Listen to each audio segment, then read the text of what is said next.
এঁচোড় চিংড়ি তো আপনারা অনেক রকমভাবেই রান্না করে খেয়েছেন, তবে আজকে আমার মতন অবশ্যই আমি বলবো একবার ট্রাই করে খেয়ে দেখুন। বিয়েবাড়ির এঁচোড় চিংড়ির থেকেও অসাধারণ রান্নাটা হয়েছিল। তো আজকে আমি এঁচোড় কাটা থেকে শুরু করে রান্না সবটুকুনিই দেখাবো কমের মধ্যে। তো এই যে দেখো, এঁচোড়টাকে আগে আমি এখানটায় 2 ভাগ করে নিলাম, আর অবশ্যই হাতে ভালো করে সর্ষের তেল এবং বটিতেও বেশ ভালো করে সর্ষের তেল মাখিয়ে নিয়েছি। তারপর এঁচোড়গুলোকে ঠিক এইরকমভাবে কেটে নিয়েছি কিউব কিউব করে। এবার এটাকে জলের মধ্যে দিয়ে বেশ ভালো করে ধুয়ে নেব।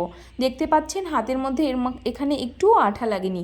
আমি প্রচুর পরিমাণে তেল দিয়ে এটাকে ভালো করে কেটে নিয়েছিলাম। এরপর প্রেসার কুকারের মধ্যে পরিমাণ মতো আলু দিয়েছি এবং লবণ হলুদ দিয়ে এঁচোড়টাকে সেদ্ধ করতে বসিয়ে দিয়েছি 3টে সিটি আসা পর্যন্ত। সিটিটা বন্ধ হয়ে যাওয়ার পরেও আমি কিছুক্ষণ ভাপের মধ্যে রেখে তারপর এটাকে নামিয়েছি। এরপর জল ঝরিয়ে নিয়েছি। এরপর এখানটায় আমি 250 গ্রাম মতো বড় চিংড়ি নিয়েছি। এটাকে তেলের মধ্যে দিয়ে বেশ লাল লাল করে ভেজে তুলে নেব। আর আমি এখানটায় বেশি চিংড়ি পাইনি বলে চিংড়িটা আজকে কম হয়ে গেছে, তোমরা তোমাদের পরিমাণ মতো চিংড়ি নিয়ে নিও। এরপর মশলার জন্য নিয়েছি 2 চামচ জিরে, কতগুলো শুকনো লঙ্কা, আদা, রসুন। এটাকে বেশ ভালো করে এরকম পেস্ট করে নিয়েছি।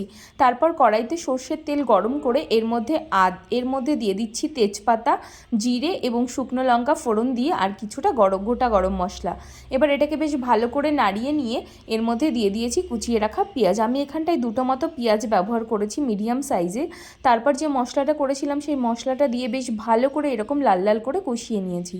তোমরাও ঠিক এই রকমভাবেই কষিয়ে নেবে যতক্ষণ না মশলা থেকে তেল বেরোচ্ছে। যখনই মশলা থেকে এরকম তেল বেরোতে শুরু করবে তখন 2টো টমেটো কুচি এর মধ্যে দিয়ে দেবে এবং পরিমাণ মতো লবণ হলুদ দিয়ে এটাকে বেশ ভালো করে কষিয়ে নিতে হবে। আমার এখানটা একটুখানি নতুন কড়াই বলে তলা দিয়ে লেগে যাচ্ছিল। তারপর এখানটায় 1 চামচ মতো দিয়ে দিয়েছি ধনিয়া গুঁড়ো।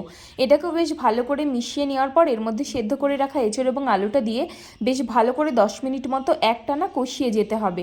যখনই এটা ঠিক এইরকম কষানো হয়ে যাবে, ঠিক দেখতে পাচ্ছ এরকম কষানো হলে এটা দিয়েই ভাত খাওয়া যায়, কিন্তু আমার যেহেতু স্টেপ এখনও বাকি সেই জন্য এর মধ্যে দিয়ে দিলাম গরম জল।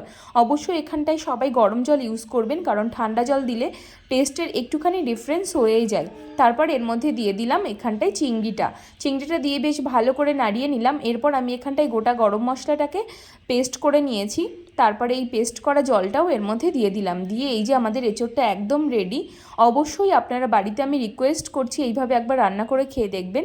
এটা মাংসর থেকেও বেশি টেস্টি হয়। তো কেমন লাগলো ভিডিওটা অবশ্যই জানাবেন। টাটা।